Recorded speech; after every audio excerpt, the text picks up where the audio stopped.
स्वागत है आपका हमारे अपने YouTube चैनल आयत ऑनलाइन क्लासेस में। आज के इस वीडियो में हम पढ़ेंगे चैप्टर नंबर 11 सिमिलरिटी यानी समरूपता के बारे में। तो स्टूडेंट्स, पिछले साल आपके इस चैप्टर में से कोई भी बड़ा क्वेश्चन नहीं आया था, इसलिए आपके इस साल इस चैप्टर में से एक बड़ा क्वेश्चन आने के पूरे चांसेस है। तो अब की बार इस वीडियो के अंदर हम पढ़ेंगे जो इम्पोर्टेंट जो क्वेश्चंस हैं और इम्पोर्टेंट जो थ्योरम है इस चैप्टर के अंदर, उसके बारे में हम डिस्कस करेंगे। तो पहले हम बात करते हैं सर्वागमता यानी कॉन्ग्रुएंस और समरूपता यानी सिमिलरिटी में दोनों में क्या डिफरेंस है। तो स्टूडेंट्स, सर्वागमता का मतलब अगर हम आसान शब्दों में कहें तो इसका मतलब होता है हूबहू, मतलब एक जैसा। जैसे कि हमारे पास ये दो ट्रायंगल है, दो त्रिभुज है, अगर इसकी लेंथ यानी इसकी लंबाई 5 मीटर है तो इसकी भुजा भी हमारे पास जो ये लंबाई है वो भी 5 मीटर होगी। अगर ये 7 मीटर है तो ये भी हमारे पास 7 मीटर होगी। अगर यह 4 मीटर है तो हमारे पास इसकी जो संगत भुजाएं हैं यानी एसी की संगत भुजाएं हमारे पास है PR, तो यह भी हमारे पास 4 मीटर ही होगी। और साथ साथ में इनके जो कोण होते हैं वो भी क्या होते हैं, बराबर। मतलब इसका जो संगत कोण है B का संगत कोण हुआ हमारे पास Q और C का संगत कोण हमारे पास हुआ R और A का संगत कोण हमारे पास हुआ P। तो इसके अंदर हमारे पास कोण भी बराबर होते हैं और इनकी जो भुजाएं होती है यानी संगत भुजाएं वो भी आपस में बराबर होती है। बट हमारे पास जो सिमिलरिटी है यानी समरूपता है, इस सिमिलरिटी का मतलब होता है इनका जो रूप होता है वो सेम होता है। जैसे कि हमारे पास ये दो ट्रायंगल है तो इसके अंदर हमारे पास क्या होता है कि इनकी भुजाएं बराबर नहीं होती है, वो एक जैसी होती है दिखने में। जो डायग्राम होता है चाहे वो आकार में छोटा बड़ा हो सकता है या बड़ा छोटा हो सकता है। जैसे कि हमारे पास ये दो ट्रायंगल है तो इसके अंदर हमारे पास क्या है, अगर ये 4 है तो ये हमारे पास हो सकती है 8, अगर ये 3 है तो ये हमारे पास हो सकती है 6, अगर ये हमारे पास 2 है तो ये हमारे पास हो सकती है 4। मतलब इसके अंदर क्या होता है कि भुजाएं बराबर ना होके समानुपातिक होती है यानी समान अनुपात में होती है। जैसे कि हमारे पास FB बट्टा PQ होगा तो इसका जो अनुपात है वो हमारे पास है 4/8 यानी 1/2। इसी प्रकार BC भुजा की संगत भुजा हमारे पास है QR, तो BC बट्टा QR बराबर होगा हमारे पास 3/6 यानी इनका अनुपात भी हमारे पास है 1/2। तो AC भुजा की संगत भुजा हमारे पास है PR, तो इसका रेशियो हमारे पास है 2/4 यानी 1/2। तो कहने का मतलब यह है कि सर्वागमता में और सिमिलरिटी में डिफरेंस क्या है। सर्वागमता के अंदर भुजाएं भी बराबर होती हैं और साथ साथ इनके जो कोण होते हैं वो भी बराबर होते हैं। लेकिन समरूपता के अंदर क्या होता है, इनकी भुजाएं बराबर ना होके इनकी जो भुजाएं होती है वो समानुपातिक होती है यानी प्रोपोर्शनल होती है और इनके जो कोण होते हैं वो आपस में बराबर होते हैं। यानी एंगल B जितना होगा उतना ही हमारे पास कोण Q होगा, जितना हमारे पास C कोण है उतना ही हमारे पास कोण R होगा और जितना हमारे पास A कोण है उतना ही हमारे पास कोण P होगा। तो स्टूडेंट्स, इसमें हमारे पास कुल 6 चीजें होती हैं, 3 कोण होते हैं और 3 ही हमारे पास भुजाएं होती हैं। तो हमें क्या करना होता है, अगर हमें किसी भी ट्रायंगल को, किन्हीं दो ट्रायंगलों को अगर हमें सर्वागम करना हो तो सर्वागम का निशान होता है हमारे पास ये। अगर किन्हीं भी दो ट्रायंगल को हमें सर्वागम करना हो तो उसमें हमें 3 चीजें इक्वल करनी होती हैं, चाहे वो तीनों कोण हो या तीनों ही साइड हो यानी तीनों भुजा हो या तीनों ही एंगल यानी कोण हो या दो भुजाएं एक कोण हो सकती है या दो कोण एक भुजा हो सकती है। लेकिन इसके अंदर क्या होता है, समरूपता के अंदर अगर हमें दो त्रिभुजों को सिमिलर करना हो तो सिमिलर का निशान हमारे पास होता है ये। अगर इन्हें हमें सिमिलर करना है यानी समरूप करना हो तो हमें क्या करना होता है, 2 चीजें इक्वल करनी होती हैं। इसमें क्या होता है कि हमारे पास केवल और केवल एंगल यानी कोण ही बराबर होते हैं, भुजाएं आपस में समानुपातिक होती हैं। तो हमें इसके अंदर जो रूल लगता है वो हमारे पास या तो AA रूल लगता है या AA रूल लगता है या SAS रूल लगता है, SAA रूल लगता है। मतलब इसके अंदर कभी भी हम SSS रूल नहीं लागू कर सकते हैं क्योंकि हमारे पास इसके अंदर कभी भी भुजाएं इक्वल नहीं होती हैं। इसलिए हम इसके अंदर केवल या तो AA रूल यानी कोण रूल या AAA यानी एंगल रूल या फिर साइड एंगल रूल लगा सकते हैं या एंगल साइड भी रूल लगा सकते हैं। एक ही बात है दोनों। तो ये बात हो गई हमारी सर्वागमता और समरूपता के बारे में। अब हम इसके अंदर जो इम्पोर्टेंट जो थ्योरम है उन थ्योरम के बारे में डिस्कस करेंगे। तो स्टूडेंट्स, आपकी बार जो चांसेस है आपके मेन एग्जाम में आने के लिए वो थ्योरम्स ही है। तो आपको मैं 5 थ्योरम करवा रहा हूँ आज, और वो 5 थ्योरम इंपॉर्टेंट्स है, उनमें से एक थ्योरम आने के पूरे चांसेस है, वो भी आपके 6 नंबर के। तो स्टूडेंट्स आज इस वीडियो के अंदर हम इन 5 जो थ्योरम है इन थ्योरम्स के बारे में हम डिस्कस करेंगे। हमारी जो पहली थ्योरम है वो है थेल्स प्रमेय, या फिर इसको हम कह सकते हैं आधारभूत आनुपातिकता प्रमेय, या इसको हम शॉर्टकट में कहते हैं बीपीटी प्रमेय, यानी बीपीटी थ्योरम। दूसरा हमारा होगा इस थेल्स प्रमेय का उल्टा, मतलब थेल्स प्रमेय का हमें करना है विलोम। थेल्स प्रमेय का हमें करना है विलोम। यह हमारे पास बुक्स के अंदर है 11.2 की प्रमेय। तीसरी प्रमेय हमारे पास है बुक्स के अंदर 11.9 पाइथागोरस प्रमेय, या फिर इसका हम दूसरा नाम है बोधायन प्रमेय। चौथी हमारे पास है 11.10 की प्रमेय पाइथागोरस प्रमेय का विलोम। पांचवी जो इंपॉर्टेंट थ्योरम है वो आपके पास है दो समरूप त्रिभुजों के क्षेत्रफलों की प्रमेय, जो हमारे बुक्स के अंदर है 11.13 की प्रमेय। तो स्टूडेंट्स ये पांचों थ्योरम, पांचों प्रमेय इंपॉर्टेंट है, इनमें से आपके एक क्वेश्चन बनने के पूरे चांसेस है। तो स्टूडेंट्स हमारी जो प्रमेय नंबर 1 है थेल्स प्रमेय, जिसको हम बीपीटी या फिर हम कहते हैं आधारभूत आनुपातिकता प्रमेय। तो स्टूडेंट्स आपके पास जो मेन एग्जाम के अंदर क्वेश्चन किस तरीके से आता है वो हमारे पास आता है, किसी त्रिभुज की एक भुजा के समांतर खींची गई रेखा त्रिभुज की शेष दो भुजाओं को प्रतिच्छेद करे तो यह दोनों भुजाओं को समान अनुपात में विभाजित करती है। तो आपके पास इस प्रकार से क्वेश्चन आता है और आपको करना होता है। तो हमें क्या करना होता है, क्वेश्चन के अंदर क्या दिया हुआ है, एक त्रिभुज दिया हुआ है। तो सबसे पहले हम एक त्रिभुज बना लेते हैं। ये हो गया हमारे पास एक त्रिभुज, हमने ले लिया ए बी और सी। अब ये कह रहा है कि किसी त्रिभुज के एक भुजा के समांतर हमें एक रेखा खींचनी है। तो कोई भी एक भुजा के समांतर हमें एक रेखा खींचनी है। हम इस भुजा के समांतर एक रेखा इस प्रकार खींच सकते हैं, समांतर खींचनी हमें तो इसके समांतर यहाँ पर, या फिर हम इस भुजा के समांतर इस प्रकार से खींच सकते हैं, और इस भुजा के समांतर हम इस प्रकार से खींच सकते हैं। तो हमने बीसी भुजा है जो त्रिभुज की, इसके समांतर हमने एक रेखा खींच दी। फिर आगे कह रहा है कि त्रिभुज की शेष दो भुजाओं को क्या कर रही है, प्रतिच्छेद। मतलब यह जो रेखा है वो बाकी, मतलब यह तो हो गए हमारे पास समांतर इसके, तो बाकी जो दो भुजाएं बच गई इन दोनों भुजाओं को क्या कर रही है, प्रतिच्छेद कर रही है। कितने बिंदु पर, 2 पॉइंट पर क्या कर रही है, प्रतिच्छेद कर रही है।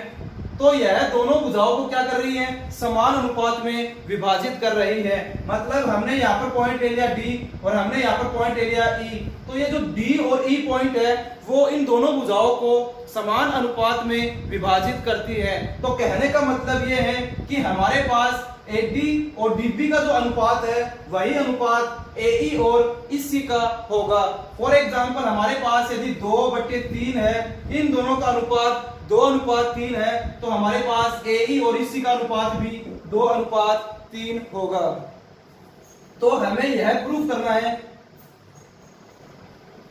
कि यह जो समांतर रेखा हमें दिया गया क्या क्वेश्चन में कि त्रिभुज की एक भुजा के समांतर हमें एक रेखा खींचनी है, यह तो हमें क्वेश्चन के अंदर गिवन है। और हमें प्रूफ क्या करना है कि यह जो रेखा है वो इन दोनों भुजाओं को क्या कर रही है, समान अनुपात में विभाजित कर रही है। यह हमें प्रूफ करना है। तो प्रूफ क्या करना है हमें, एडी और डीबी का जो अनुपात है वही अनुपात एई और इसी का होना चाहिए। यह हमें सिद्ध करना है। तो कैसे करेंगे, तो सबसे पहले हमें क्या लिखना होगा, जो भी क्वेश्चन के अंदर जब भी आप प्रमेय करो तो सबसे पहले हमें लिखना होता है दिया गया है, फिर हमें लिखना होता है हमें क्या सिद्ध करना है, और फिर हमें रचना करनी होती है, और फिर हमें प्रूफ करना होता है। तो सबसे पहले हम क्या करेंगे, जो हमें क्वेश्चन के अंदर दिया गया है वो लिखेंगे। तो स्टूडेंट्स दिया गया है और सिद्ध करना हमेशा आपको क्वेश्चन के अंदर रहता है, सब कुछ वो आपको क्वेश्चन से ही लिखना होता है। तो सबसे पहले हम लिखेंगे दिया गया है। तो हमें क्या दिया गया है क्वेश्चन के अंदर, एक त्रिभुज है, तो हमने लिखा त्रिभुज है हमारे पास ए बी सी। हमने ले लिया त्रिभुज ए बी सी। इसमें ए बी सी में हमें क्या दिया गया है, डीई भुजा क्या है, BC भुजा के समांतर है, तो DE समांतर है BC के। यह हमें क्वेश्चन के अंदर दिया गया है। तो त्रिभुज ABC में रेखा DE समांतर है भुजा BC के। तो स्टूडेंट्स यह जो सिंबल है आपके पास, ये जो निशान है वो हम समांतर के लिए यूज करते हैं। और क्या दिया गया हमें क्वेश्चन के अंदर कि यह जो D और E पॉइंट है वो कहां पर प्रतिच्छेद कर रही है।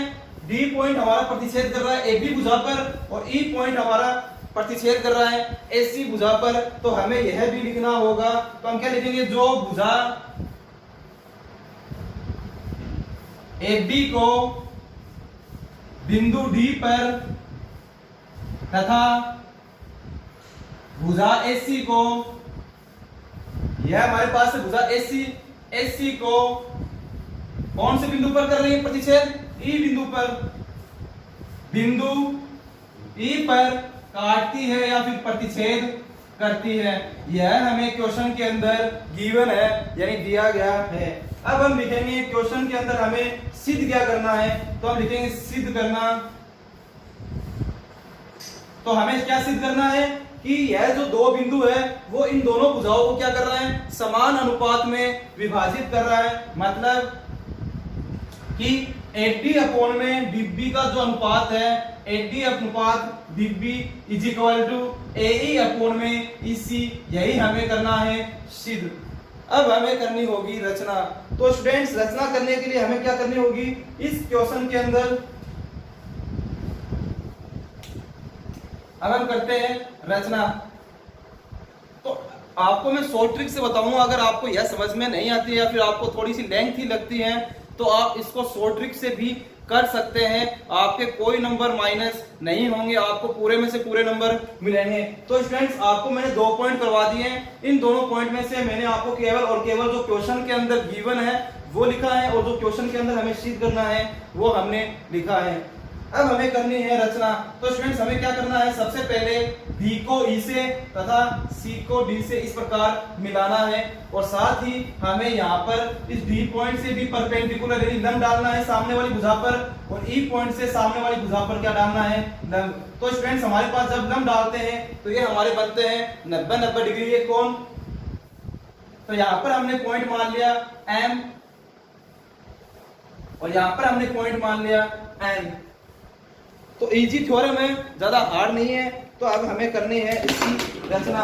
तो रचना के अंदर हमें क्या लिखना होगा, B को E से तथा C को D से मिलाया, तो BE व CD को मिलाया तथा हमने क्या किया आगे, EM हमारा क्या है, परपेंडिकुलर है, यानी हमने EM क्या डाला है, लंब डाला है, किस पर डाला है, AB भुजा पर। तो EM लंब है किस पे, AB पर। ये जो निशान होता है वो हमारा परपेंडिकुलर यानी लंब का निशान होता है। इसी प्रकार हमने DN परपेंडिकुलर यानी लंब डाला है कौन सी भुजा पर, AC भुजा पर। तो DN परपेंडिकुलर यानी लंब है किस पे, AC भुजा पर। ये हमने कर दी रचना। अब हमें करना है सिद्ध। तो कैसे करेंगे, अब हम लिखेंगे उपपत्ति।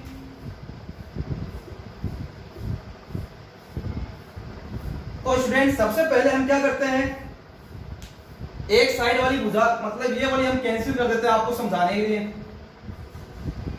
इसी प्रकार इधर वाला हम परपेंडिकुलर भी कैंसिल कर देते हैं एक बार, ताकि आपको क्या है कि जल्दी समझ में आए।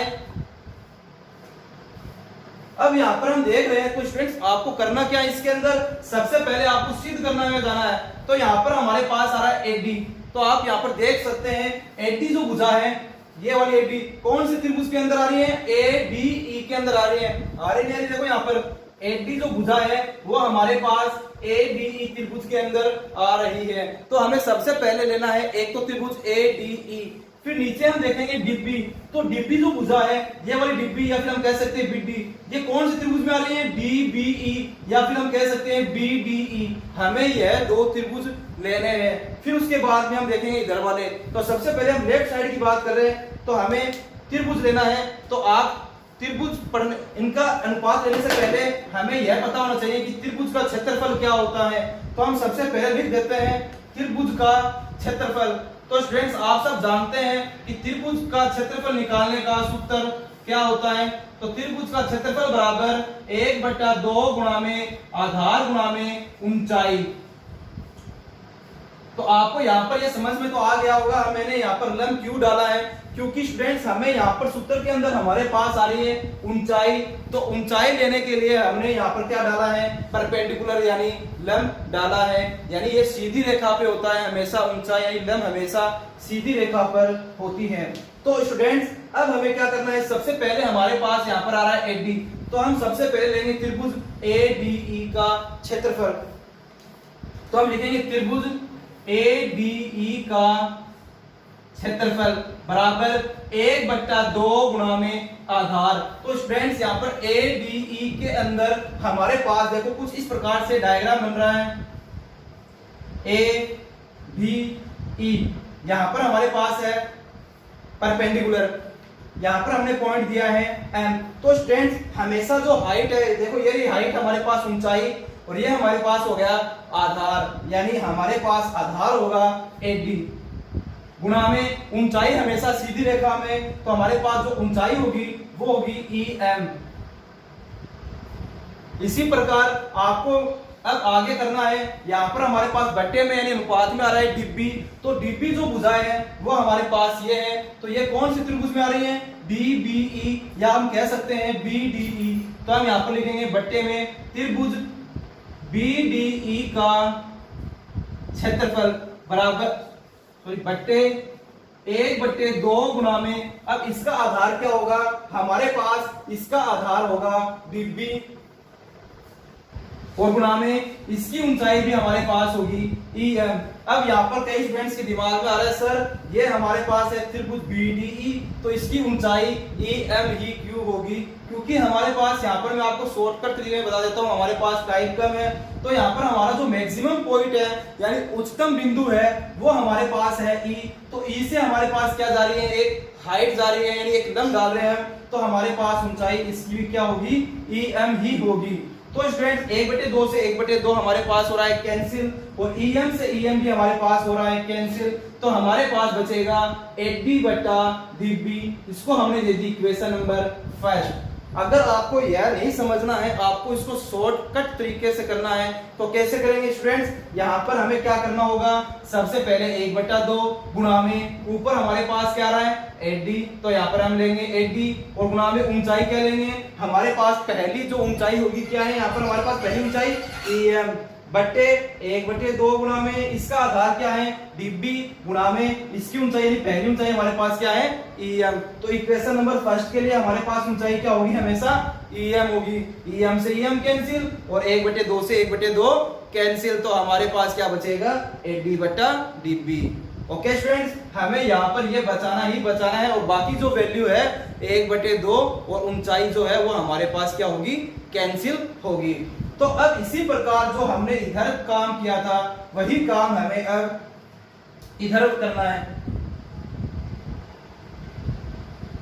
जो काम हमने इस तरीके से किया था, इधर वाला काम किया था, वही काम हमें अब इस तरीके से करना है। तो आगे हम क्या करेंगे, अब हम लिखेंगे, अब देखो स्टूडेंट्स यहाँ पर हमारे पास आ रहा है AE, जैसे हमने यहाँ पर AD लिया था ना, इसी प्रकार हमें यहाँ पर क्या है हमारे पास AE। तो AE भुजा कहां पर आ रही है हमारे पास, इस त्रिभुज में आ रही नहीं आ रही है, ADE के अंदर। तो हमारे पास कौन सा त्रिभुज लेंगे हम, वापिस त्रिभुज ADE का क्षेत्रफल लेंगे बट्टे हमारे पास यहाँ पर आ रही है इसी भुजा। तो इसी भुजा कहां पर आ रही है स्टूडेंट्स, यहाँ पर आ रही नहीं आ रही है, सॉरी इसी भुजा ये आ रही है ना हमारे पास। तो ये कौन सी त्रिभुज में आ रही है, CDE के अंदर। देखो इस प्रकार से आ रही है, ये हमारे पास है C, यहाँ पर हमारे पास E है, और इसका जो तीसरा पॉइंट हमारे पास है D। तो कौन सा त्रिभुज बना, CDE, या फिर हम कह सकते हैं DCE। तो हम यहाँ पर लिखेंगे त्रिभुज CDE का क्षेत्रफल। तो स्टूडेंट्स मैंने आपको अभी बताया था शॉर्टकट तरीके से, आपको सबसे पहले लिखना है 1/2 गुणा में आधार क्या होगा हमारे पास, अब की बार AE ऊपर वाले के लिए और गुणा में ऊंचाई क्या होगी हमारे पास सेकंड इक्वेशन के लिए सेकंड वाली हाइट होगी यानी dn बटे 1/2 गुणा में, यहां पर दिखेगा स्टूडेंट्स, तो इसको हम थोड़ा ऊपर कर लेते हैं।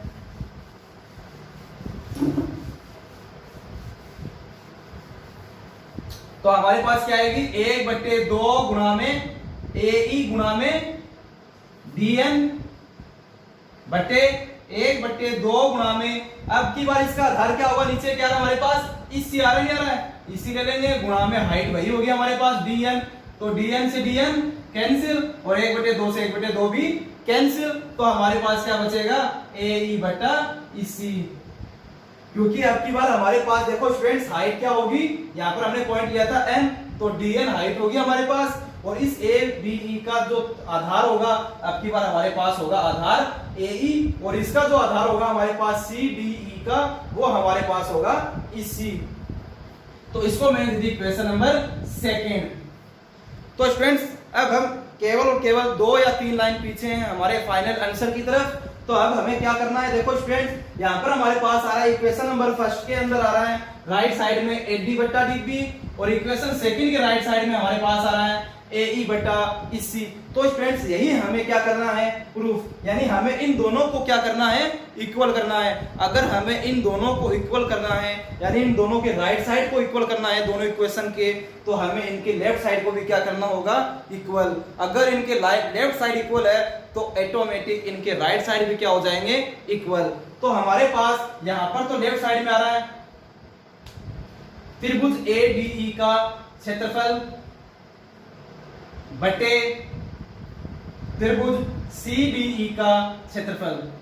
तो यहां पर हम देख सकते हैं इक्वेशन फर्स्ट में ADE आ रहा है, यहां पर भी हमारे पास ADE आ रहा है, लेकिन यहां पर हमारे पास आ रहा है BDE, और इक्वेशन सेकंड में हमारे पास आ रहा है CDE। अगर हम BDE और CDE क्षेत्रफल को बराबर कर दे तो हमारे पास इक्वेशन फर्स्ट और सेकंड का जो लेफ्ट साइड है वो क्या हो जाएगा इक्वल हो जाएगा। अगर इनके लेफ्ट साइड इक्वल हो गए तो इनके राइट साइड भी क्या हो जाएंगे इक्वल हो जाएंगे। तो हमें क्या करना है, तो ये दोनों जो त्रिभुज है कौन कौन सी त्रिभुज, BDE त्रिभुज BDE का क्षेत्रफल और त्रिभुज CDE का क्षेत्रफल आपस में क्या है बराबर है। लेकिन बराबर क्यों है इसका हमें कारण तो लिखना होगा ना, क्यों बराबर है।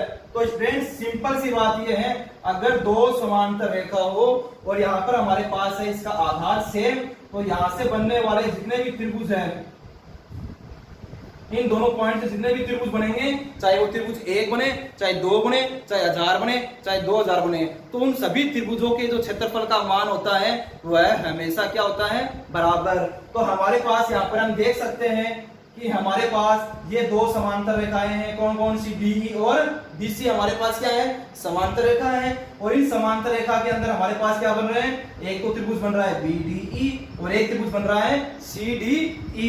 तो इन दोनों त्रिभुजों के क्षेत्रफलों का अनुपात क्या होगा, सॉरी इन दोनों त्रिभुजों के क्षेत्रफल का मान क्या होगा आपस में बराबर होगा। या फिर हम देख सकते हैं इन दोनों त्रिभुज का जो आधार है वो आधार क्या है DE है। मतलब जब भी दो त्रिभुजों या तीन त्रिभुजों का आधार जब भी सेम हो यानी बराबर हो आधार, तो उन त्रिभुजों का जो क्षेत्रफल वो होता है हमेशा बराबर। तो हम यहाँ पर कारण अगर आपको नोट करना है तो नोट कर लीजिए या फिर आप स्क्रीनशॉट भी ले सकते हैं। तो अब हम यहाँ पर क्या लिखेंगे, क्यों बराबर है, क्योंकि सेम बेस,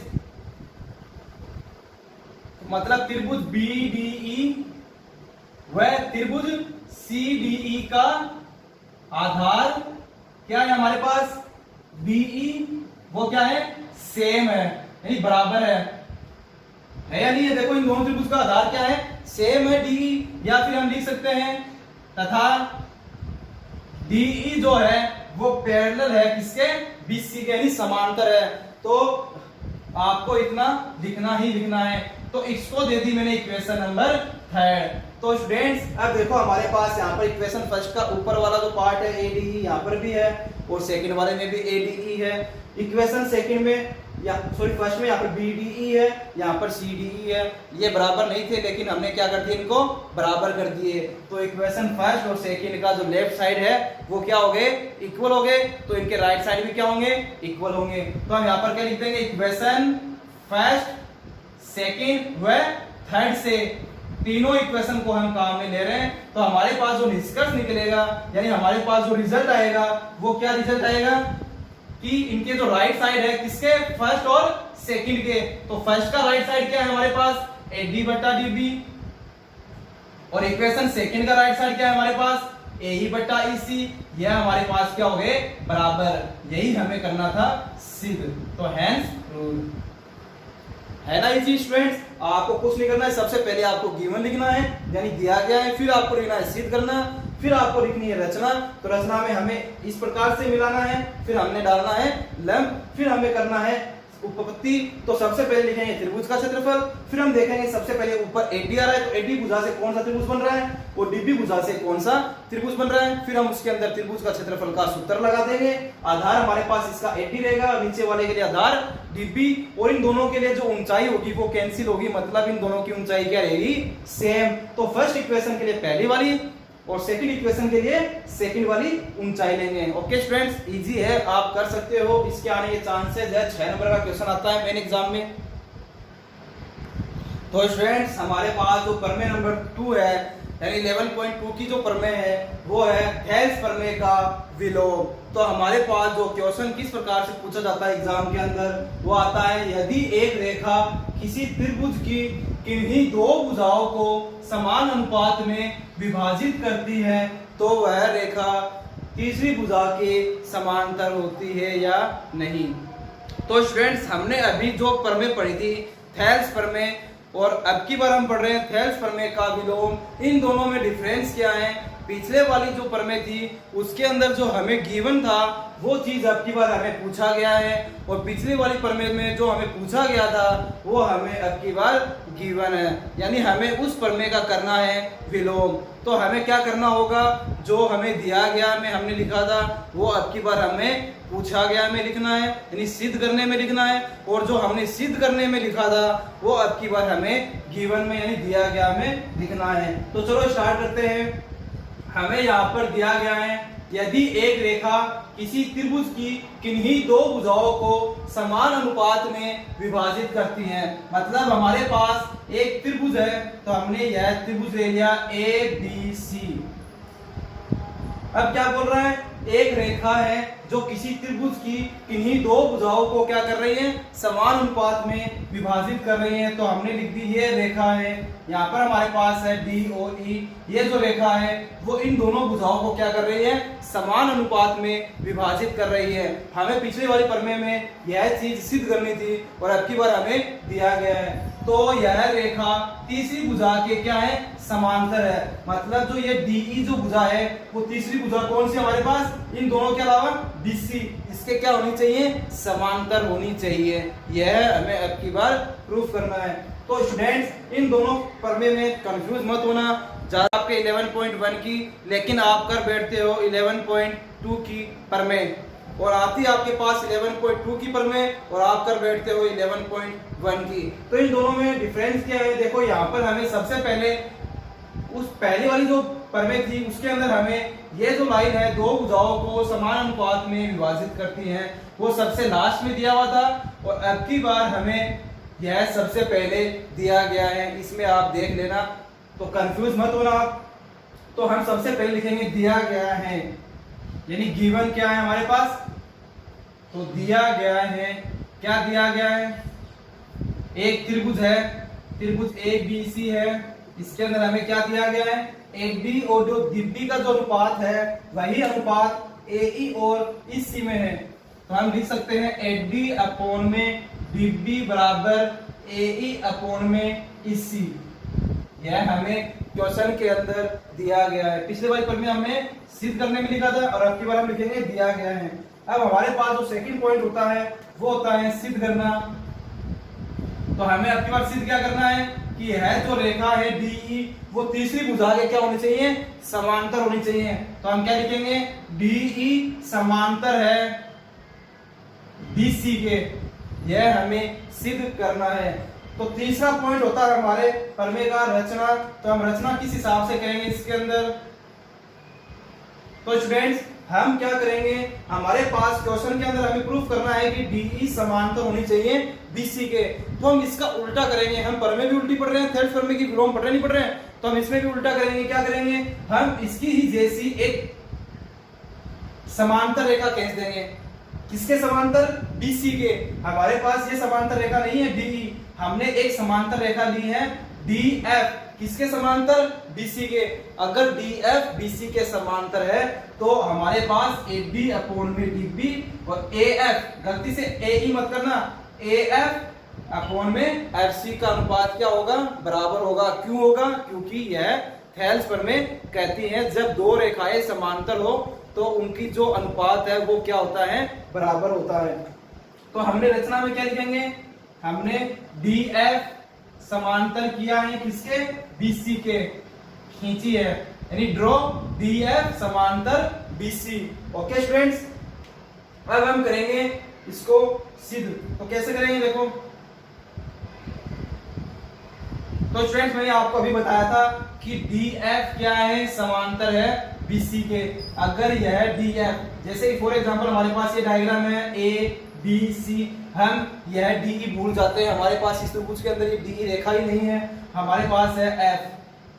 तो हम अगर यह समांतर हो तो क्या होता है? अभी नियम पढ़ा था हमने, इनका जो बाकी दो भुजाएं होती हैं इनको क्या करती हैं? समान अनुपात में विभाजित करती हैं। तो हमारे पास क्या होगा? AD अपॉन में DB और AF अपॉन में FC होगा, नहीं होगा? तो हम क्या लिखेंगे? AD अपॉन में DB बराबर होगा हमारे पास AF अपॉन में FC। क्यों है? थेल्स प्रमेय, थेल्स थ्योरम कहती है। या फिर आप इसकी जगह लिख सकते हो प्रमेय नंबर 11.12। और कारण क्या है? DF समांतर है BC के। ओके स्टूडेंट्स, अब इसको हमने, और हमारे पास गिवन क्या है? AD अपॉन में DB और AE अपॉन में EC है, हमें दिया गया है। इसको हमने मान ली इक्वेशन नंबर फर्स्ट और इसको हमने मान ली इक्वेशन नंबर सेकेंड। तो स्टूडेंट्स हम यहाँ पर देख सकते हैं हमारे पास इक्वेशन नंबर फर्स्ट और इक्वेशन नंबर सेकेंड के अंदर इनके जो राइट साइड है वो इक्वल है या नहीं है? देखो, सॉरी लेफ्ट साइड, देखो इसका लेफ्ट साइड AD अपॉन में DB है और इसका लेफ्ट साइड भी क्या है? AD अपॉन में DB। अगर इनके लेफ्ट साइड इक्वल है तो इनके राइट साइड भी क्या होंगे? इक्वल होंगे, नहीं होंगे? तो हम लिखेंगे यहाँ पर समीकरण नंबर 1 व 2 से। बहुत इजी है स्टूडेंट्स, आप केवल 1-2 बार प्रैक्टिस करोगे तो आपको ये थ्योरम अपने आप ही आने लग जाएगी, कभी नहीं भूलोगे ये थ्योरम आप। तो समीकरण 1 व समीकरण 2 से, तो इनके लेफ्ट साइड इक्वल है तो ये राइट साइड जो है हमारे पास ये भी क्या होंगे? इक्वल। तो AF अपॉन में FC बराबर AE अपॉन में EC। तो स्टूडेंट्स हमें यहाँ पर प्रूफ क्या करना है? अगर हम यह चीज बताते हैं कि जो ये F पॉइंट और ये E पॉइंट एक ही पॉइंट है, यानी संपाती है, तो हम कह सकते हैं कि यदि BF तो समांतर है ही है BC के, तो हम क्या कर सकते हैं? फिर DE भी समांतर होगी किसके? BC के। इसके लिए हमें क्या करना होगा? ये जो E पॉइंट है और ये जो F पॉइंट है, ये दोनों पॉइंट हमें अगर एक ही पॉइंट पर बता दें, यानी एक ही बिंदु पर है, तो हम कह सकते हैं कि DE भी समांतर है BC के। तो स्टूडेंट्स आगे हमें क्या करना है? दोनों तरफ एक एक जोड़ कर लिखना है। तो हम लिखेंगे दोनों पक्षों में एक जोड़ने पर, तो हम दोनों पक्षों में एक एक जोड़ेंगे।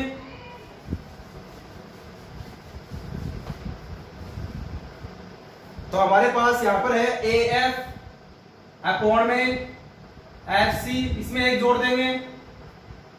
और हमारे पास यहां पर है AE अपॉन में EC, इसमें भी हम एक जोड़ देंगे। तो स्टूडेंट्स आगे हमें क्या करना है? इसके अंदर लघुत्तम लेना होगा। तो हमारे पास यहाँ पर लघुत्तम आ रहा है FC, तो AF को 1 से किया AF और FC को 1 से किया तो FC इज इक्वल टू, इसी प्रकार इसके अंदर भी हमें लघुत्तम आएगा हमारे पास EC, तो EC को 1 से किया EC और AE को 1 से किया AE। तो स्टूडेंट्स आगे देखिए, अब हमारे पास आ रहा है AF और FC, यानी AF यहाँ पर है और FC यहाँ पर है। तो जब हम AF और FC को जोड़ेंगे तो हमारे पास क्या आएगी? पूरी भुजा AC आएगी नहीं आएगी, तो यहाँ पर हम लिखेंगे AC बटा FC। इसी प्रकार इसी प्लस में AE। तो स्टूडेंट्स यहाँ पर हमारे पास है इसी और यहाँ पर हमारे पास AE है। जब हम AE और इसी को जोड़ते हैं तो हमारे पास क्या बनता है, यहाँ पर भी AC बन रहा है, तो यहाँ पर हम लिखेंगे AC बटा इसी। तो यहाँ पर हमारे पास AC से AC हो रहा है कैंसिल, तो हमारे पास बचेगा 1 बटा FC बराबर 1 बटा इसी। अब हम इसका कर देंगे विलोम, यहाँ पर हम इसका जब उल्टा करेंगे या फिर हम कह सकते हैं इनको कर दो वज्र गुणा, तो वज्र गुणा करेंगे तो इसी को 1 से करेंगे तो इसी और FC को 1 से करेंगे तो हमारे पास आएगा FC। अब यह तब संभव, अब इसके अंदर आपको 2 लाइन लिखनी ही लिखनी है स्टूडेंट्स। अगर आपको वो 2 लाइन लिखते हो तभी आपको पूरे में से पूरे नंबर मिलेंगे, अदरवाइज आपके नंबर काट दिए जाएंगे। तो आपको क्या लिखना है वो मैं आपको बता देता हूं, यह लिखना है यह तभी संभव है जब E एंड या E व B E व F बिंदु समपाती हो, यानी एक ही बिंदु हो। अतः अब हम लिख सकते हैं, मतलब ये जो F और E है वो एक ही बिंदु है, तो DF तो समांतर है ही है BC के, तो हमारे पास जो DE है वो भी क्या हो जाएगी, समांतर किसके हो जाएगी, BC भुजा के। यही हमें करना था सिद्ध, है ना चीज।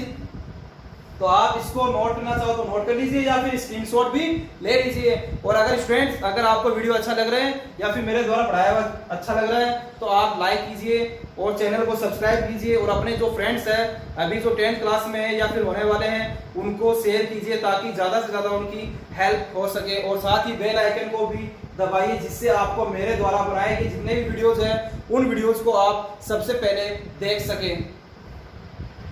तो स्टूडेंट्स हमारे पास प्रमेय नंबर 3 है और बुक्स के अंदर है हमारे पास जैसे 11.10 की प्रमेय, पाइथागोरस प्रमेय या फिर इसको हम कह सकते हैं बोधायन प्रमेय। तो स्टूडेंट्स हमारे पास क्वेश्चन किस तरीके से आता है मेरे एग्जाम में, तो आता है किस हिसाब से, सिद्ध कीजिए कि एक समकोण त्रिभुज की सबसे लंबी भुजा का वर्ग उसकी बाकी 2 भुजाओं के वर्गों के योग के बराबर होता है। तो स्टूडेंट्स हमें कैसे सिद्ध करेंगे, तो सबसे पहले हमें क्वेश्चन के अंदर क्या बोला गया है कि एक समकोण त्रिभुज लेना है, तो हमने यहां पर लिया एक समकोण त्रिभुज जिस ABC जिसका B कोण हमारे पास है 90 डिग्री, उसकी सबसे लंबी भुजा। आप सब जानते हैं समकोण त्रिभुज में जो सबसे लंबी भुजा होती है वह कौन सी होती है, हाइपोटेन्यूस यानी कर्ण होती है। मतलब हमारे पास यहाँ पर कर्ण का मान है AC, तो ये कह रहा है कि सबसे लंबी भुजा का वर्ग यानी हमें करना है AC का वर्ग उसकी बाकी दोनों भुजाओं के। तो बाकी कौन कौन सी 2 भुजाएं हैं हमारे पास, एक है AB और एक हमारे पास है BC। एक तो हमारे पास है AB और दूसरी हमारे पास है BC, दोनों भुजाओं के वर्गों के। तो इन दोनों का हमें करना है वर्ग के योग के, इनका करना है हमें योग के क्या करना है हमें बराबर। मतलब हमें यह सिद्ध करना है AC square is equal to AB square plus में BC स्क्वायर, यानी त्रिभुज की जो सबसे लंबी भुजा है इसका वर्ग बाकी 2 भुजाओं के वर्गों के योग के बराबर होती है। यही तो हम पढ़ते हैं पाइथागोरस प्रमेय के अंदर, यानी हाइपोटेन्यूस यानी कर्ण का स्क्वायर इज इक्वल टू आधार स्क्वायर प्लस में लंब स्क्वायर। यही तो हम पाइथागोरस के अंदर पढ़ते हैं लेकिन हम इससे अब हमें करना है सिद्ध, ये होता कैसे है यही हमें सिद्ध करना है। तो स्टूडेंट कैसे करेंगे, तो सबसे पहले हमें लिखना होगा सिद्ध करना, सॉरी दिया गया है, तो हमें क्या दिया गया क्वेश्चन के अंदर, एक समकोण त्रिभुज। तो हमने लिखा क्या लिखा, ABC एक समकोण त्रिभुज है, ABC एक समकोण त्रिभुज है। अब समकोण त्रिभुज है लेकिन इसके अंदर हमारे पास कौन सा 90 डिग्री का कोण है, B कोण। तो हम लिखेंगे कोण B बराबर हमारे पास है 90 डिग्री। अब हमें लिखना है इसके अंदर सिद्ध करना, तो हमें सिद्ध क्या करना है, जो मैंने अभी बताया था आपको कि सबसे लंबी भुजा का वर्ग बाकी 2 भुजाओं के वर्गों के योग के बराबर। मतलब AC square is equal to AB square plus में BC स्क्वायर, यह हमें करना है सिद्ध। अब हम करेंगे यहाँ पर रचना। तो रचना में क्या लिखेंगे हम स्टूडेंट्स, यहाँ पर हमें क्या करना होगा, हमारे पास जो कोण है बी, यानी जहां पर हमारे पास 90 डिग्री का कोण बन रहा है, उस कोण से हम सामने वाली भुजा पर क्या डालेंगे, परपेंडिकुलर यानी लंब डालेंगे। जैसे मैंने आपको बताया था थेल्स प्रमेय के अंदर बताया था, उसी प्रकार यहाँ पर भी हमें क्या डालना होगा, एक लंब डालना होगा यानी परपेंडिकुलर। तो यहाँ पर हमने पॉइंट मान लिया डी। तो हमने जब भी हम जो परपेंडिकुलर डालते हैं तो कितने कितने डिग्री का कोण बनता है, 90 डिग्री का कोण उधर भी बनता है और 90 डिग्री का कोण इधर भी बनता है। मतलब हमारे पास ये जो सीधी रेखा हो गई 180 डिग्री का कोण बन गई और कितनी बराबर भागों में बट गई, 2 बराबर। यानी ये भी हमारे पास 90 डिग्री का कोण है और इधर वाला भी हमारे पास 90 डिग्री का कोण है। तो स्टूडेंट्स हमें यहाँ पर करण देखो, यहाँ पर हमारे पास आ रहा है सिद्ध करने में 2 बार। तो हमें करण कौन सा हमारे पास SC किस में आ रहा है, बड़े वाले त्रिभुज में आ रहा है, नहीं आ रहा है। तो हमें दोनों बार हम 2 इक्वेशन बनाएंगे इसके अंदर और दोनों इक्वेशन के अंदर हमें बड़ा वाला त्रिभुज लेना ही लेना है, क्योंकि हमारे पास यहाँ पर SC कितनी बार आ रहा है, 2 बार आ रहा है। तो 2 बार लेना है तो हमें दोनों ही बार त्रिभुज कौन सा लेने हैं, ABC। तो एक बार तो हम त्रिभुज लेंगे ABC को ऊपर वाले त्रिभुज के साथ में, कौन सा है, ABD। दूसरी बार हम लेंगे ABC को नीचे वाला जो त्रिभुज है BCD। तो अगर आप यह दोनों त्रिभुज एक साथ लेते हैं, मतलब अगर आप ये चीज समझ लेते हैं कि बड़े वाले त्रिभुज को पहले ऊपर वाले के साथ फिर बड़े वाले त्रिभुज को नीचे वाले के साथ, तो आप आसानी से यह प्रमेय कर सकते हैं। बहुत ही आसान प्रमेय स्टूडेंट्स। तो हमें क्या करना होगा, रचना में हमने क्या लिखा है, BD जो है वो परपेंडिकुलर है, लंब है किस पे, AC भुजा पर। ये हमने लिख दी रचना। अब हम लिखेंगे उत्पत्ति। तो कैसे करेंगे बताओ। सबसे पहले हम लेंगे त्रिभुज ABC। तो मैं यहाँ पर आपको रफली समझा देता हूँ, ABC जिसके अंदर हमारे पास B कोण क्या है, समकोण है यानी 90 डिग्री का है। तो स्टूडेंट्स अब हमें क्या है कि नाम क्या है देख कर लिखना है, गलत मत लिख देना। यहाँ पर आपकी बार देखो हमारे पास जो ABD है इसमें हमारे पास ऊपर कौन आ रहा है, A। तो हमने ऊपर बनाया A, लेकिन अब की बार हमारे पास B कोण समकोण नहीं है, क्योंकि यहाँ पर हमारे पास देखो B का 2 भाग हो चुके हैं, ये भी 45 और ये भी इधर वाला भी 45। लेकिन हमारे पास देखो D के इधर वाला भी D पॉइंट जो है इधर वाले भी एंगल 1 भी 90 डिग्री का है और एंगल 2 भी कितने डिग्री का है, 90 डिग्री का है। तो हमारे पास यहाँ पर जो पॉइंट आएगा आपकी बार कौन सा आएगा, D पॉइंट, क्योंकि D पॉइंट हमारा क्या है, 90 डिग्री का है। तो यहाँ पर हमारे पास कौन सा आएगा, D पॉइंट। अब हमें क्या करना है, इन दोनों त्रिभुज का क्या करना है, समरूप करना है यानी सिमिलर करना है। मैंने आपको बताया था वीडियो की स्टार्टिंग के अंदर ही कि जब भी 2 त्रिभुजों को अगर हमें समरूप करना हो यानी सिमिलर करना हो तो इनके 2 मानों को क्या करना होता है, इक्वल करना होता ही नहीं होता है। तो हमें 2 कोण बराबर करने होंगे। तो कौन कौन से 2 कोण बराबर है स्टूडेंट्स, ये भी 90 डिग्री का है B कोण और D कोण भी क्या है, 90 डिग्री का, एक मान बराबर। दूसरी चीज A कोण इसमें भी आ रहा है हमारे पास और कोण A इसमें भी आ रहा है यानी कॉमन है। तो 2 चीजें इक्वल हुई नहीं हुई। तो जब 2 चीजें इक्वल हो जाती हैं तो ये दोनों त्रिभुज क्या होंगे, समरूप होंगे। जब 2 त्रिभुज समरूप होते हैं तो इनकी जो संगत भुजाएं हैं इनका क्या होता है, समानुपातिक होती है यानी अनुपातों में होती है। तो हम क्या लिखेंगे, सबसे पहले त्रिभुज ABC व त्रिभुज ABB से। तो आपको यहाँ पर अच्छी तरीके से लिखना है, D कोण हमारा क्या है आपकी बार, समकोण है। तो यहाँ पर उल्टा मत लिख देना ABD। तो स्टूडेंट्स आगे कैसे करेंगे, तो स्टूडेंट्स अब हमें क्या करना है, इसके अंदर हमारे पास जो एंगल ABC है यानी B वाला जो कोण है वो किसके बराबर है, एंगल ADB के। क्यों है, क्योंकि दोनों ही कितने डिग्री के हैं, 90 डिग्री के हैं। यानी हमें ये हमारा क्या है, लंब हमने परपेंडिकुलर डाला है, परपेंडिकुलर हमारे पास, या फिर लिखने की जरूरत भी नहीं स्टूडेंट्स, अपन लिख देना केवल 90 डिग्री। दूसरा जो हमारे पास है वो है एंगल A बराबर एंगल A यानी कोण A बराबर हमारे पास है कोण है, क्यों है, कॉमन है, या फिर हम लिख सकते हैं हिंदी में उभयनिष्ठ। तो 2 कोण बराबर हो गए तो कौन सा नियम लगा, तो कोण ही बराबर हुए ना। तो AA नियम से यानी AA रूल से हम क्या सकते हैं कि हमारे पास जो त्रिभुज ABC है वो समरूप है किसके, त्रिभुज ADB के। हुए नहीं हुए, क्योंकि दो कोण बराबर हो गए। तो जब दो कोण बराबर हो गए तो ए नियम लग गया, तो हमें क्या कर दिया, दोनों त्रिभुजों को समरूप कर दिया। तो स्टूडेंट्स फिर हमें क्या करना है कि इनकी जो भुजाएं हैं वो क्या लेनी है, अनुपातिक। मतलब हमें क्या करना होगा, करंट तो हमें लेना ही लेना है, तो हमें करंट तो लेना ही लेना है। तो यहाँ का जो करंट है AC और अकोण में इसका करंट हमारे पास है AB, तो AC बटा AB। तो स्टूडेंट्स एक बार करंट को हमें लेना है लंब के साथ में, जब नीचे वाला त्रिभुज लेंगे तो हम लेंगे करंट को आधार के साथ में। ओके, तो AC बटा AB। इसी प्रकार इसका लंब क्या हमारे पास AB बटा इसका लंब हमारे पास है AD। आधार हम लेंगे दूसरे वाले त्रिभुज में। तो स्टूडेंट्स यहाँ पर गलती मत करना, अगर आप इसका पहले इसका करंट ले रहे हो तो इसी का आपको लंब लेना होगा पहले। जैसे कि आप यहाँ पर क्या करते हो, AC इसका ले लिया हमने करंट, तो AC बटा AB। फिर आप क्या कर बैठते हो, गलती से यहाँ का लंब ले लेते हो पहले AB, फिर आप लेते हो लंब AB। ये गलत है। अगर आप इसका लंब पहले करंट ले रहे हो तो इसी का आपको पहले ऊपर लंब भी लेना होगा।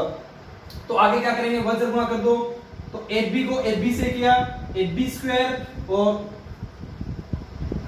ऊपर कर देते हैं, तो AB को AB से किया AB स्क्वायर और AC को हम करेंगे AD से, तो AC गुणा में AD हमने दे दी, इसको इक्वेशन नंबर फर्स्ट। अब हम इसी प्रकार करेंगे जैसे हमने बड़े वाले त्रिभुज को ऊपर वाले त्रिभुज के साथ किया था, उसी प्रकार हम बड़े वाले त्रिभुज को लेंगे। हम नीचे वाला जो त्रिभुज है हमारे पास, ये हम ऊपर की तरफ लिख देते हैं।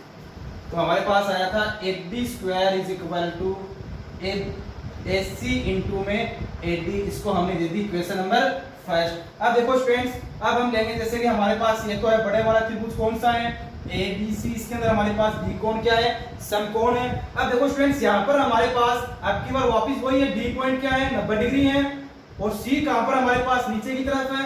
लेकिन जब हम इसको ऐसे पढ़ेंगे, थोड़ा सा उल्टा करके देखेंगे तो हमारे पास B ऊपर की तरफ आ रहा है, तो हमारे पास B तो ऊपर आएगा, यहाँ पर हमारे पास आएगा D और यहाँ पर हमारे पास आएगा C। या फिर आप इसको शॉर्टकट में ऐसे भी देख सकते हैं, यहाँ पर C है तो यहाँ पर भी क्या आएगा, C आएगा। ओके, तो हमें इन दोनों को त्रिभुज को क्या करना है, समरूप करना है। तो हम क्या लिखेंगे, त्रिभुज ABC व त्रिभुज BDC से। तो इसमें भी हमें क्या करना होगा, दो मान बराबर करने हैं। तो दो मान बराबर है कैसे, ये वाला कोण और ये वाला कोण बराबर है, तो कोण ABC बराबर है कोण BDC के। क्यों है, क्योंकि 90 डिग्री है। दूसरी चीज बराबर क्या है, देखो यहाँ पर हमने कॉमन लिखा नहीं लिखा था, तो यहाँ पर हमारे पास कॉमन क्या रहा है, C कोण इसमें भी है और C कोण इस वाले त्रिभुज में भी है। तो कोण C बराबर कोण C क्यों है, वो व्यनिष्ठ है। तो दो चीजें बराबर हुई नहीं हुई, जब दो चीजें बराबर होती हैं तो दो त्रिभुज भी क्या होते हैं, समरूप होते हैं। तो हम लिख सकते हैं त्रिभुज ABC समरूप है त्रिभुज BDC के। जब दो त्रिभुज समरूप होते हैं तो इनकी जो संगत भुजाओं का क्या होता है, समानुपाती होती हैं। तो मतलब मैंने यहाँ पर इन वाले पहले वाले में हमने क्या किया था, बड़े वाले त्रिभुज को छोटे वाले त्रिभुज के साथ लिया था, तब हमने करंट और लंब लिया था। अब हम लेंगे करण और आधार। तो करण तो लेना ही लेना है हमें हर बार। तो करण क्या इसका AC, तो हम लिख सकते हैं AA नियम से। तो करण इसका AC है और इसका करण क्या हमारे पास BC। अब लेंगे आधार, इसका आधार BC है और इसका आधार क्या है हमारे पास DC। अब हम वापस करेंगे वज्र गुणा, BC को BC से किया BC स्क्वायर, AC को DC से किया तो AC गुणा में DC, इक्वेशन नंबर सेकंड। तो स्टूडेंट्स यहाँ पर हम देख सकते हैं हमारे पास इक्वेशन नंबर फर्स्ट में आ रहा है लेफ्ट साइड में AB स्क्वायर और इक्वेशन नंबर सेकंड में लेफ्ट साइड में आ रहा है BC स्क्वायर।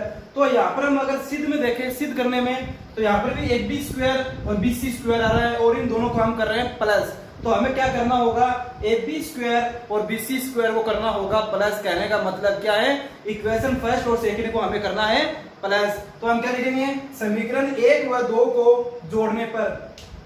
तो ये चीज आप यहाँ पर लिख देना, समीकरण 1 व 2 को जोड़ने पर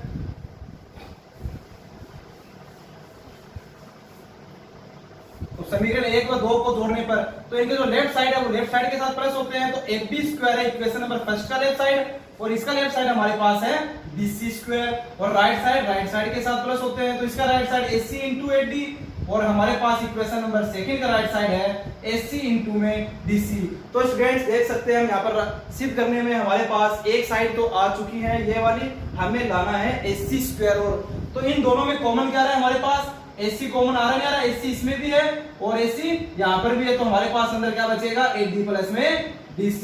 तो स्टूडेंट्स 8D और DC डायग्राम इस प्रकार से था हमारे पास A B C, यहाँ पर हमारे पास था पॉइंट B, तो हम यहाँ पर देख सकते हैं 8D और DC इन दोनों को जब हम प्लस करते हैं तो हमारे पास क्या बनता है AC बनता नहीं बनता, देखो 8D ये रहा 8D और DC ये रहा, इन दोनों को जब हम प्लस करेंगे तो हमारे पास क्या बनेगा AC, तो यहाँ पर हमारे पास AC है और इन दोनों को प्लस करने पर भी हमारे पास क्या बन रहा है AC, तो AC को AC से जब हम गुणा करेंगे तो हमारे पास आएगा AC स्क्वायर बराबर AB स्क्वायर प्लस में BC स्क्वायर, यही हमें क्या करना था सिद्ध।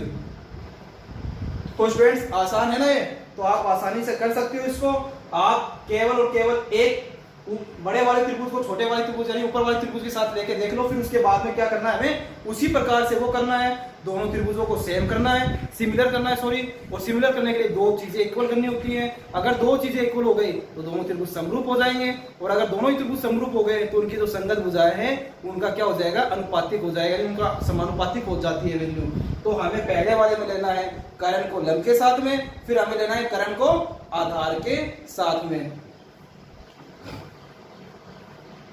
तो स्टूडेंट्स हमारे पास पिछले वाली जो थ्योरम थी वो थी 11.9, अब हम बात करें 11.10 की, तो पाइथागोरस का विलोम या फिर हम कह सकते हैं बोधायन प्रमेय का विलोम। तो हमारे पास जो मेन एग्जाम में क्वेश्चन आता है वो इस प्रकार से आता है, एक त्रिभुज है उसमें उसकी सबसे लंबी भुजा का वर्ग, उसकी सबसे लंबी भुजा का वर्ग बाकी दोनों भुजाओं के वर्गों के योग के बराबर हो तो पहली भुजा के सामने बनने वाला कोण क्या होना चाहिए समकोण होना चाहिए।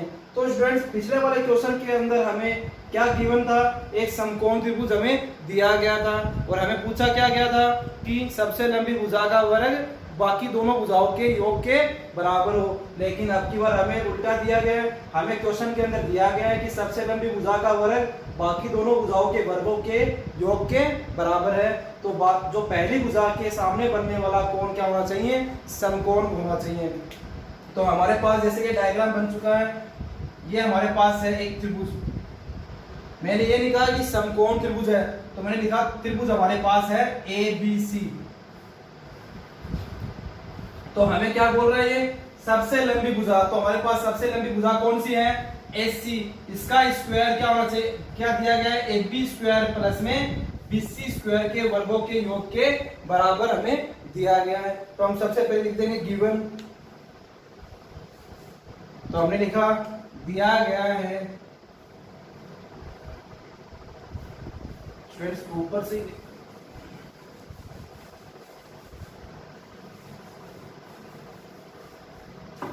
तो हमें क्या दिया गया है क्वेश्चन के अंदर AC स्क्वायर बराबर AB स्क्वायर प्लस में BC स्क्वायर, यह हमें अब की बार क्वेश्चन के अंदर दिया गया है। अब हमें सिद्ध क्या करना है,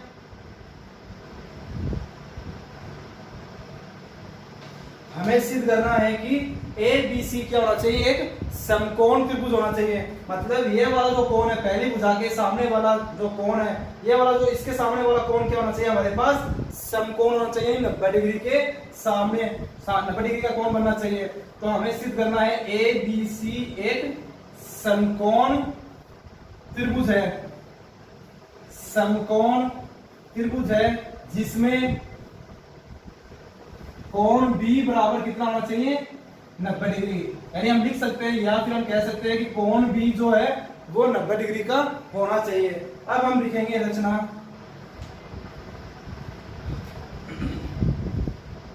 तो स्टूडेंट्स मैंने आपको थेस प्रमेय पढ़ाई थी, थेस प्रमेय का विलोम के अंदर क्या बताया था मैंने आपको, उसकी ही जैसी हमने एक लाइन खींची थी, कौन सी समांतर रेखा खींची थी प्रमेय के अंदर बताया था मैंने विलोम पढ़ा था जब, तो इसी प्रकार जब हम पाइथागोरस का प्रमेय का जब विलोम पढ़ेंगे तो हम इसके ही जैसा एक क्या लेंगे, त्रिभुज लेंगे। वो भी कौन सा त्रिभुज, समकोण त्रिभुज, क्योंकि यहाँ पर बात हो रही है समकोण त्रिभुज की। हमें सिद्ध करना नहीं करना समकोण त्रिभुज, तो हमें इसके ही जैसा एक क्या मानना पड़ेगा, समकोण त्रिभुज। जैसे हमने थेलेस प्रमेय के अंदर एक समांतर रेखा मानी थी, तो इसी प्रकार हमें यहाँ पर एक समकोण त्रिभुज बनाना होगा। तो यहाँ पर मैंने लिख दिया समकोण त्रिभुज है हमारे पास पी क्यू आर। यहाँ पर जो क्यू कोण है वो हमारे पास है 90 डिग्री का। तो स्टूडेंट्स अगर हम यह सिद्ध कर देते हैं कि ये जो कोण है Q और ये कोण B ये आपस में क्या है, बराबर है। अगर यह 90 डिग्री का है तो यह भी हमारे पास कितने डिग्री का होगा, 90 डिग्री का। अगर हम यह सिद्ध कर देंगे कि कोण B भी क्या है 90 डिग्री का, तो हमारे पास जो ABC है वो क्या कहलाएगा, एक समकोण त्रिभुज कहलाएगा। लेकिन ये कब हो सकता है, जब हम इन दोनों त्रिभुज को क्या करें, कॉन्ग्रुएंट। देखो स्टूडेंट सिमिलरिटी का मतलब होता है, सिमिलरिटी का मतलब होता है एक जैसा रूप, मतलब आकार में छोटा बड़ा हो सकता है, लेकिन सर्वागसमता यानी कॉन्ग्रुएंस में क्या होता है, हूबहू जैसा इधर वाला त्रिभुज है उसी प्रकार इधर वाला त्रिभुज भी होगा। मतलब अगर यह कोण 90 डिग्री का है तो यह कोण भी हमारे पास कितने डिग्री का होगा, 90 डिग्री का होगा। इन दोनों त्रिभुज को हमें क्या करना है, कॉन्ग्रुएंट। और कॉन्ग्रुएंट करने के लिए कितनी कंडीशन है, 3 कंडीशन। या तो तीनों भुजाओं को बराबर करो या तीनों कोणों को बराबर करो। 3 कोण हम बराबर कर नहीं सकते हैं, यहाँ पर है नहीं हमारे पास 3 कोण बराबर, तो हमें क्या करना होगा, तीनों भुजाओं को बराबर करना होगा।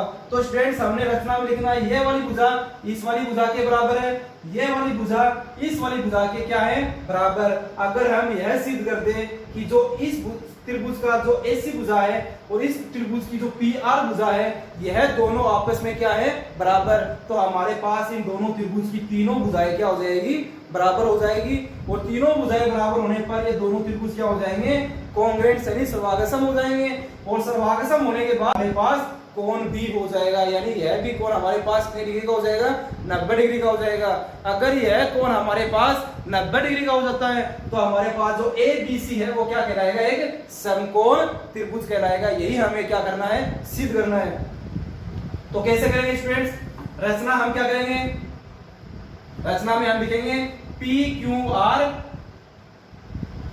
एक समकोण त्रिभुज है। हमने ABC का हूबहू एक त्रिभुज लिया है, कौन सा, PQR, जिसमें हमारे पास कोण Q जो है वो कितने डिग्री का है, 90 डिग्री का है। तो अब हम क्या लिखते हैं इसके अंदर, BC भुजा जो है वो बराबर है QR के, और AB जो भुजा है वो भुजा है बराबर है PQ के। ये हमें लिखना है रचना के अंदर। अब हम लिखेंगे, सिद्ध करेंगे। हम कैसे करेंगे सिद्ध, हमारे पास 4 पॉइंट होते हैं, गिवन दिया गया है, सिद्ध करना, रचना, और चौथी चीज होती है हमारे पास उत्पत्ति। तो सबसे पहले हम लेंगे त्रिभुज PQR। जैसे मैंने थेलेस प्रमेय के अंदर बताया था, सबसे पहले हमने कौन सी समांतर रेखा ली थी, जो हमने कल्पना की थी, एक लाइन DF लाइन खींची थी ना हमने, तो सबसे पहले हमने वही तो लिया था। उसके बाद में हमने बताया था अगर यह समांतर रेखा है तो इनके द्वारा जो बाकी दो भुजाओं का जो है अनुपात वो क्या होता है, बराबर। तो सबसे पहले हम लेंगे कौन सा त्रिभुज, समकोण त्रिभुज PQR। तो हम लिखेंगे त्रिभुज PQR से अगर यह समकोण त्रिभुज है तो समकोण त्रिभुज की कंडीशन क्या है, क्या कहता है कि कर्ण का स्क्वायर बराबर होता है आधार स्क्वायर प्लस में लंब स्क्वायर। जो हमने अभी थोड़ी देर पहले ही पढ़ा था कि सबसे लंबी भुजा का वर्ग हमारे पास यहाँ पर है, सबसे लंबी भुजा PR का वर्ग, बाकी दो भुजाएं कौन कौन सी है, PQ और PQR, इन दोनों का वर्गों का योग बराबर होता है सबसे लंबी भुजा के वर्ग के। तो स्टूडेंट्स PR स्क्वायर ऐसा कैसा, PQ बराबर किसके हैं, AB के, तो यहाँ पर हम PQ की जगह लिखेंगे AB का स्क्वायर, और QR किसके बराबर है हमारे पास यहाँ पर BC के, तो QR की जगह हम क्या लिख देंगे, BC। तो यहाँ पर हो गया हमारे पास BC का स्क्वायर। इसको हमने दे दी इक्वेशन नंबर, यहाँ पर हम दे देते हैं इक्वेशन नंबर फर्स्ट, या फिर हम नीचे लिख देते हैं वापिस। ये आई कैसे हमारे पास, पाइथागोरस प्रमेय, या फिर हम कह सकते हैं 11.9 प्रमेय। तो अब हमें जो दिया गया था वो हम यहाँ पर लिख देते हैं AC square is equal to AB square plus में BC स्क्वायर। इसको हमने दी इक्वेशन नंबर सेकंड। ये कैसे आई? ये हमें क्वेश्चन के अंदर दिया गया है, यानी गिवन है। तो स्टूडेंट्स हम यहाँ पर देख सकते हैं तो हमारे पास इक्वेशन जो फर्स्ट है और जो हमारे पास इक्वेशन नंबर सेकंड है, इन दोनों के राइट साइड क्या है? बराबर है या नहीं है? यहाँ पर भी AB स्क्वायर प्लस में BC स्क्वायर है और सेकंड वाले इक्वेशन में भी AB स्क्वायर प्लस में BC स्क्वायर है। तो इनके राइट साइड लेफ्ट साइड में क्या होंगे? बराबर। या फिर हम ऐसे भी लिख सकते हैं AB स्क्वायर प्लस में BC स्क्वायर किसके बराबर है? PR स्क्वायर के। तो हम यहाँ पर BC square AB square plus में BC स्क्वायर की जगह क्या लिख सकते हैं? PR स्क्वायर लिख सकते हैं क्या? तो यहाँ पर AC स्क्वायर बराबर, तो यहाँ पर हमारे पास AC स्क्वायर बराबर हम इसकी जगह क्या लिख देंगे? PR square. तो स्क्वायर से स्क्वायर कैंसिल, तो हमारे पास क्या बचेगा? AC बराबर PR। तो मैंने आपको क्या कहा था? इन दोनों त्रिभुज की तीसरी भुजा को हमें क्या करना है? बराबर। अब हमारे पास दोनों त्रिभुजों की तीनों भुजाएं क्या हो गई? बराबर। अब अगर ये तीनों भुजाएं बराबर हो गई तो हमारे पास ये दोनों त्रिभुज क्या हो गए? सर्वागसम हो गए। और अगर सर्वागसम हो गए तो हमारे पास इनके जो संगत कोण है यानी संगत एंगल है वो हमारे क्या होंगे? बराबर होंगे।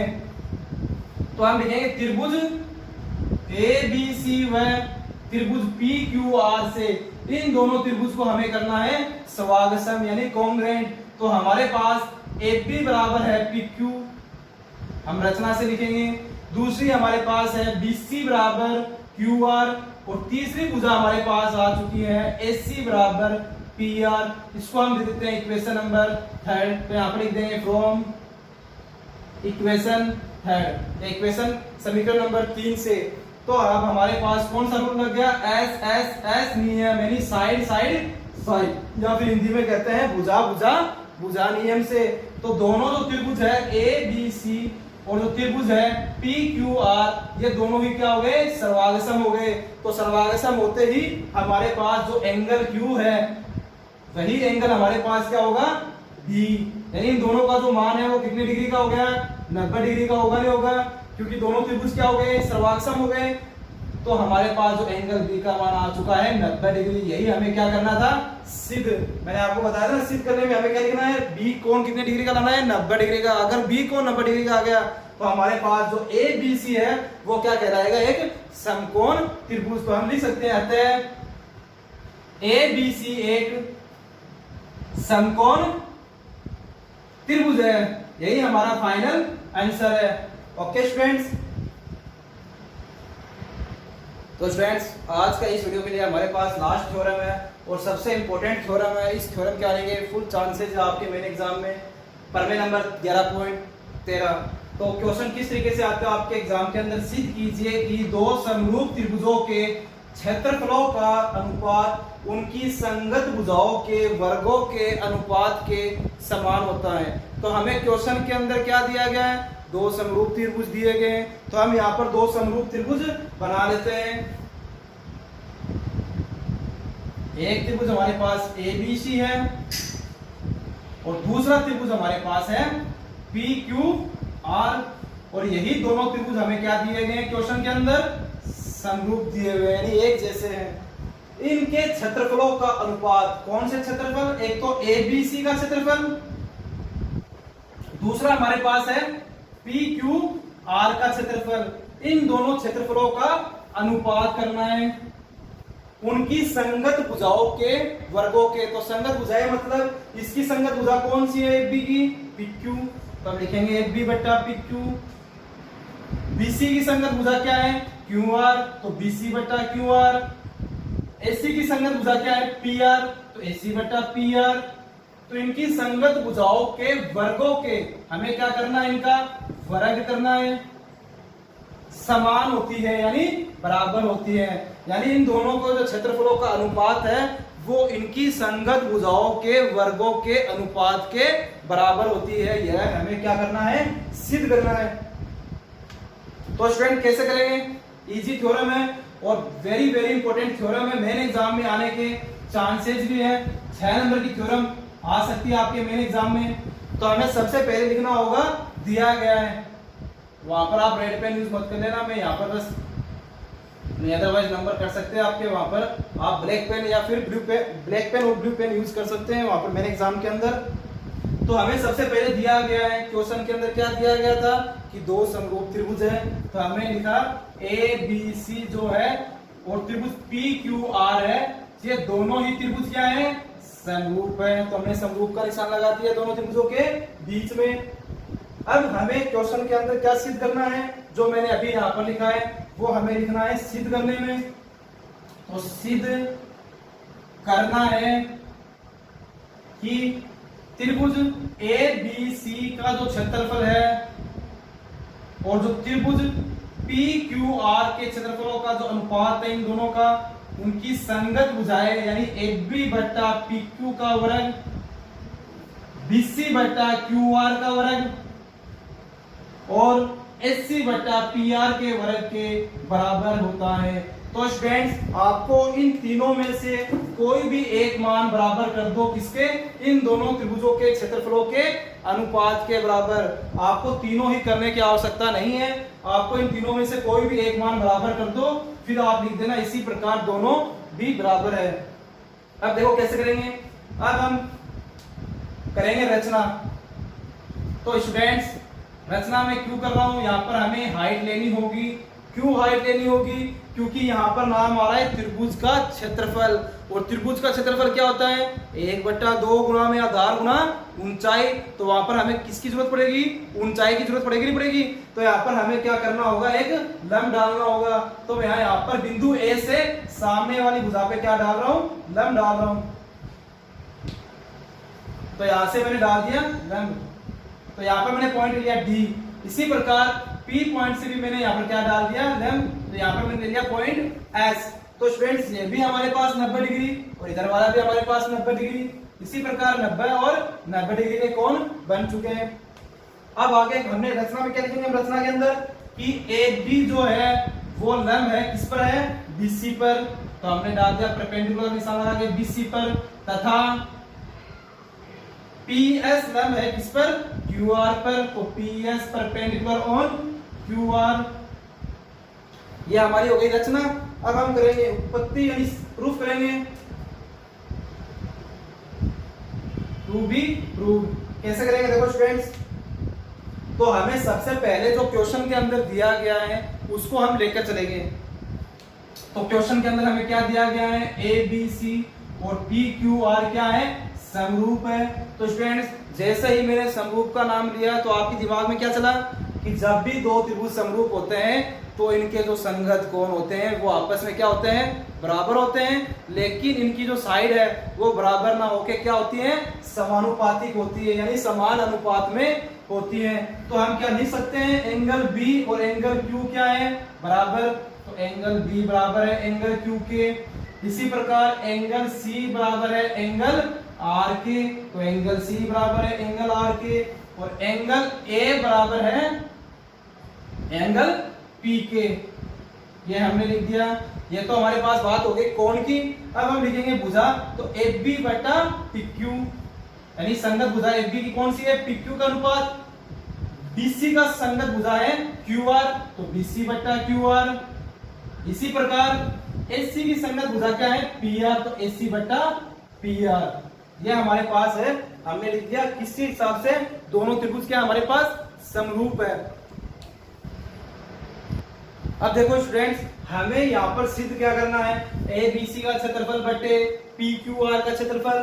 तो हमें लाना है ए बी बटा पी क्यू का स्क्वायर। मैं आपको यहाँ पर एक बार लास्ट लाइन जो हमारे पास इस थ्योरम की है वहां पर लेकर चलता हूँ। तो हम जैसे लिखेंगे ए बी सी का क्षेत्रफल, तो हम क्या करेंगे 1/2 गुणा में इसका आधार क्या होगा हमारे पास, BC, और इसकी ऊंचाई हमारे पास होगी 8D। तो हम यहाँ पे लिख देंगे 8D बट्टा दूसरा त्रिभुज होगा हमारे पास PQR, इसका भी हम लिखेंगे क्षेत्रफल 1/2 गुणा में इसका आधार हमारे पास होगा QR, और इसकी ऊंचाई हमारे पास होगी PS। तो स्टूडेंट्स हमें क्या करना है, इसको बराबर करना है इन तीनों में से किसी भी एक के, यानी AB बटा PQ स्क्वायर के बराबर कर दो।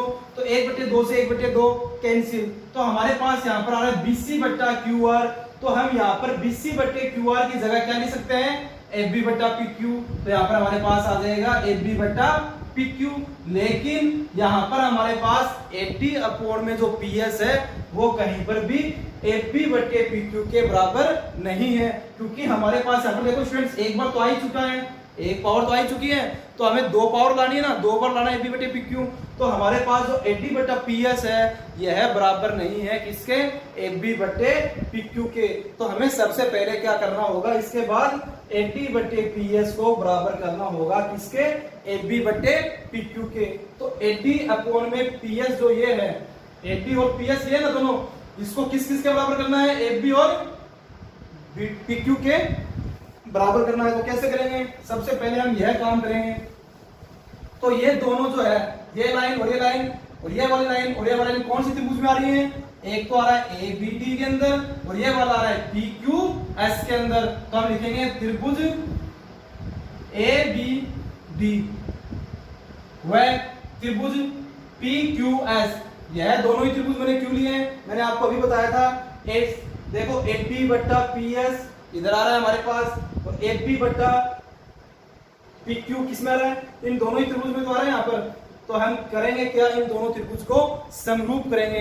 अगर यह समरूप हो जाते हैं तो इसका और इसका अनुपात इसके अनुपात के क्या हो जाएगा, बराबर होगा नहीं होगा, यही तो हमें करना है सबसे पहले।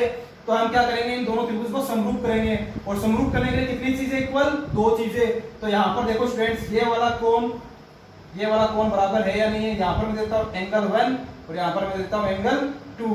तो मैं लिख सकता हूँ कोण 1 बराबर है कोण 2 के क्यू है 90 डिग्री के। दूसरा एंगल बी और एंगल क्यू है आपस में बराबर, क्यू है मैंने यहाँ पर लिखा भी है, देखो स्टूडेंट्स दिए यहाँ पर लिखा हुआ देखो, दी कोण क्यू कोण के बराबर है, क्यू है क्योंकि ए बी सी और पी क्यू आर क्या है, दोनों समरूप त्रिभुज है। तो ये हमारे पास क्वेश्चन के अंदर गिवन है। या फिर आप लिख सकते हो त्रिभुज ए बी सी सिमिलर है, समरूप है त्रिभुज पी क्यू आर के। तो हमारे पास कितनी चीजें इक्वल हो गई, दो चीजें इक्वल हो गई हुई। तो यही हम लिख सकते हैं ए नियम से हमारे पास जो त्रिभुज ए बी डी है वो सिमिलर है त्रिभुज पी क्यू एस के। तो जब दो त्रिभुज सिमिलर हो जाते हैं तो हमारे पास इनकी जो संगत भुजाएं हैं इनका अनुपातिक मान क्या होता है, बराबर होता है। तो बताओ ए बी की संगत भुजा क्या है, ये दो त्रिभुज हमारे पास स्टूडेंट्स ए डी बी, दूसरा त्रिभुज हमारे पास है पी एस क्यू। तो ए बी की संगत भुजा है हमारे पास पी क्यू, तो ए बी बटा पी क्यू। दूसरी भुजा हमारे पास है ए बी, इसकी संगत भुजा हमें लेनी है पी एस। अब आप बोलोगे सर आपने ये वाली भुजा क्यों नहीं ली बी डी और क्यू एस, क्योंकि हमें यह कहीं पर भी यूज में नहीं लेनी है, होती तो यह भी अनुपातिक में ही है लेकिन हमें यह काम में नहीं लेनी है। इसको हमने ले दी इक्वेशन नंबर फर्स्ट। अब हम क्या करेंगे, अब दोनों त्रिभुज लेंगे, कौन कौन से, ए बी सी का क्षेत्रफल और इसी प्रकार त्रिभुज पी क्यू आर का क्षेत्रफल। हमें क्या करना है, जो हमने रामायण की ना वो क्यों की है, इन दोनों को बराबर करने के लिए। मैंने आपको अभी थोड़ी देर पहले समझाया था ना, ए बी बट्टा पी क्यू एक आ रहा था हमारे पास, दो बार लाने थे तो हमारे पास वहां पर आ रहा था ए डी बट्टे पी एस। अब हम लिख सकते हैं ए डी बट्टे पी एस की जगह ए बी बट्टा पी क्यू। तो कैसे करेंगे, देखो स्टूडेंट्स, तो सबसे पहले हम सिद्ध करने में जाएंगे, सीधा सीधा हमारे पास आ रहा है यहाँ पर त्रिभुज ए बी सी का क्षेत्रफल बराबर। तो सबसे पहले आपको सूत्र लिखना है, त्रिभुज का क्षेत्रफल बराबर 1/2 गुणा में आधार गुणा में ऊंचाई। ये हमने लिख दिया सूत्र इसका त्रिभुज के क्षेत्रफल का। तो त्रिभुज ए बी सी का क्षेत्रफल बराबर 1/2 गुणा में इसका आधार क्या है हमारे पास 20 और इसकी ऊंचाई हमारे पास क्या है 80 बट्टे, यहाँ पर हमारे पास आ रहा है ना बट्टे में, तो हम यहाँ पर क्या लिखेंगे, त्रिभुज पी क्यू आर का क्षेत्रफल 1/2 गुणा में इसका आधार हमारे पास है क्यू आर और इसकी हाइट यानी ऊंचाई हमारे पास है पी एस। तो स्टूडेंट्स यहाँ पर 1/2 से 1/2 हमारे पास हो रहा है कैंसिल, तो हमारे पास बचेगा 20 बट्टे क्यू आर, इनको मैं अलग अलग लिख देता हूँ 80 बट्टा पी एस। तो 20 बट्टा क्यू आर यहाँ पर हमारे पास किसके बराबर है, ए बी बट्टे पी क्यू के बराबर है या नहीं है। तो यहाँ पर हम लिख सकते हैं इसकी जगह ए बी बट्टा पी क्यू और एफ बट्टे पी एस यहाँ पर हमारे पास किसके बराबर है, एफ बट्टे पी क्यू के। तो हम यहाँ पर भी लिख सकते हैं एफ बट्टे पी क्यू। तो स्टूडेंट्स एफ बी बट्टे पी क्यू को जब हम एफ बी बट्टे पी क्यू से गुणा करेंगे तो हमारे पास क्या आएगा, एफ बी बट्टा पी क्यू का स्क्वायर। यही हमें करना था सिद्ध। त्रिभुज ए बी सी का जो क्षेत्रफल बट्टे त्रिभुज पी क्यू आर का जो क्षेत्रफल है, इन दोनों का जो अनुपात है वो किसके बराबर है, इनकी संगत भुजाओं के वर्गों के योग के बराबर है। तो स्टूडेंट्स इजी है, इंपॉर्टेंट थ्योरम है। सबसे पहले आपको क्वेश्चन अच्छी तरीके से पढ़ना है, फिर आपको डायग्राम बनाना है। दो त्रिभुज लेने हैं, दोनों क्या है हमारे पास समरूप है। जब समरूप त्रिभुज होते हैं तो इनके जो संगत कोण होते हैं वो आपस में क्या होते हैं, बराबर होते हैं, और इनकी जो भुजाएं होती हैं वो क्या होती हैं, समानुपातिक होती हैं। तो हमने सबसे पहले दिखा दिया गया त्रिभुज सिमिलर। फिर सिद्ध करने में हमने क्या लिखा कि इन दोनों त्रिभुजों के जो क्षेत्रफल है, यानी ए बी सी का क्षेत्रफल और त्रिभुज पी क्यू आर का जो क्षेत्रफल का जो अनुपात है, बट्टा है, वो इनकी संगत भुजा है। ए बी की संगत भुजा पी क्यू, बी सी की संगत भुजा क्यू आर और ए सी की संगत भुजा पी आर। इनका क्या करना है, वर्गों का अनुपात क्या करना है, बराबर करना है। यह हमें सिद्ध करना था। फिर हमने लिखी रचना। रचना में हमने क्या लिखा, एक परपेंडिकुलर डाला, किसके लिए, ऊंचाई के लिए, क्योंकि हमें यहाँ पर क्या चाहिए, ऊंचाई चाहिए थी, इसलिए हमने यहाँ पर ऊंचाई तक हमने एक परपेंडिकुलर डाला। यहाँ से ए से हमने बी परपेंडिकुलर डाला बी सी पर, पी एस परपेंडिकुलर एकदम डाला हमने क्यू आर पर, वो हमने यहाँ पर लिख दिया रचना के अंदर। फिर हमें करनी उत्पत्ति।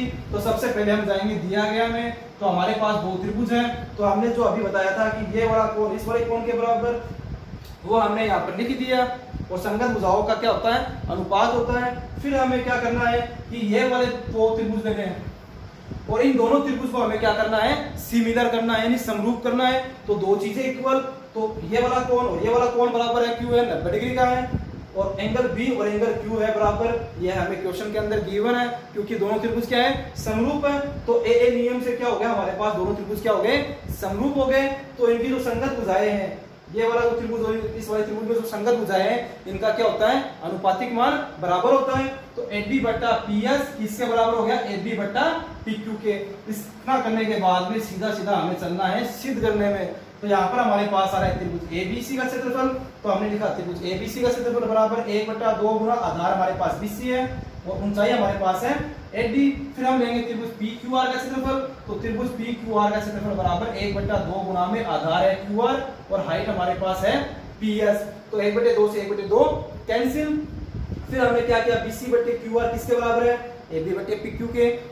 इसी प्रकार ए बी बट्टा पी एस किसके बराबर है, ए बी बट्टे पी क्यू के। तो हमारे पास क्या आ गया, ए बी बट्टे पी क्यू का स्क्वायर। तो स्टूडेंट्स यहाँ पर आप लिख देना, इसको दे दो इक्वेशन नंबर फर्स्ट, इसको दे दो आप इक्वेशन नंबर सेकंड। तो अब लिख देना इक्वेशन फर्स्ट व using equation first and equation second. मतलब हमने समीकरण 1 और समीकरण 2 को क्या लिया है, काम में लिया है। तो इतना ही है आज के इस वीडियो के लिए। अगर आपको इस थ्योरम में, आज मैंने जितनी भी थ्योरम पढ़ाई है, ये पांचों थ्योरम के अंदर कहीं पर भी दिक्कत हो, अगर कहीं पर भी समझ में नहीं आया है, आप दोबारा पूछना चाहते हैं तो कमेंट बॉक्स में मुझे कमेंट कर सकते हैं, या फिर आप मुझे मेरे व्हाट्सएप नंबर पर मैसेज भी करके बता सकते हैं। और आगे आपको कौन सा चैप्टर पढ़ना है उसके बारे में भी आप मुझे बता सकते हैं। और अगर वीडियो अच्छा लगे तो लाइक कीजिए और शेयर कीजिए और सब्सक्राइब कीजिए, साथ ही बेल आइकन को भी दबा दीजिए, जिससे आपको मेरे द्वारा बनाए गए जितने भी वीडियोज हैं उन वीडियोज को आप सबसे पहले देख सके।